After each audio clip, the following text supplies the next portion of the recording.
uh, oh, here we go. Antonyms. Although atheism and theism can be regarded as opposites, this requires misusing the word theism in a non-standard way that's categorically passive. This colloquialism is known to persist in some limited social circles and unfortunately seems to survive mostly due to a few infamously erroneous dictionary definitions.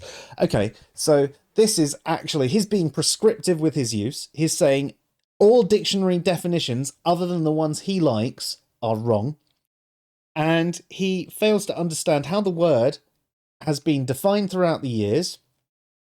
And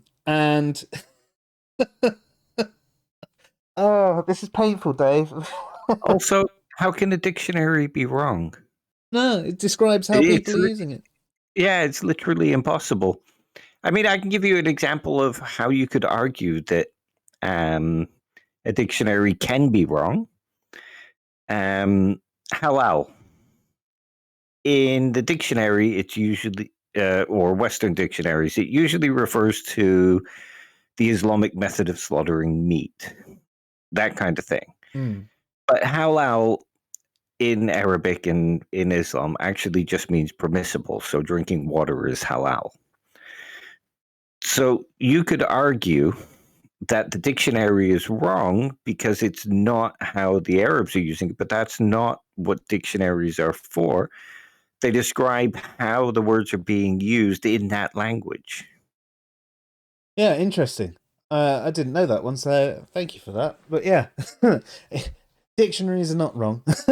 They can't be wrong. No, they're telling you how words are currently being used. I mean, like, yeah, wicked. They can be out of date, but they can't be wrong.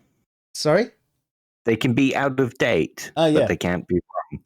Yeah, definitely. So he could make an argument that some of the dictionaries are out of date because he thinks that that's not the way the word is used, but actually it is. I mean, it's still the normative definition within philosophy. It is the most logical definition that, you know, atheists believe that there are no gods, that atheism is the proposition gods do not exist. You know, that is the most logical and sound definition. It gives you a clear and concise position, which is what he says he wants, yet he then goes, yeah, let's have really clear and concise language, except let's make the definition and so broad and vague it's pretty much useless. Well, the other thing as well is in most places in Europe, an atheist is still somebody who believes God does not exist. It's true. And in fact, when you talk to a lot of Americans who are not necessarily so busy online and they're from the more northern states of America, they will say that they didn't hear of the lack of belief definition of atheism until they came online and heard it. Yeah. So even in America, where this lack of belief definition is quite big because of places like the AA and the battles that Matt Dillahunty and Aaron Ra do in Texas, they have made this quite a big definition and it has spilled out onto the internet. But even then, so his claim of limited social circles is actually closer related to his definition. It's just one that's spilled out onto the internet and people pick up on the internet and start using. Even when I started talking online, people told me, all the atheists, no, it's only this, no, it's only a lack of belief, it's only a lack of belief. So I was like, oh, okay. And I went along with it for a while because that's what all the atheists around me were telling me what it was. And I thought, oh, well, you know, I'm new to the online debate, so maybe I was wrong before. So cool, I'll use their use. And then you spend some time thinking about it and talking to people who actually know what they're talking about, and you go, yeah, okay, well, I guess I was wrong by changing. I was originally right.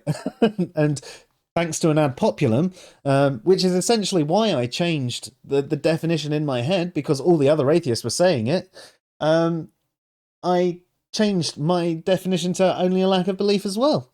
And that is pretty much the only thing that really this lack of belief definition is based on. The fact that that's what other atheists, especially on the internet, are using it as. There is no real decent logical grounding in that definition.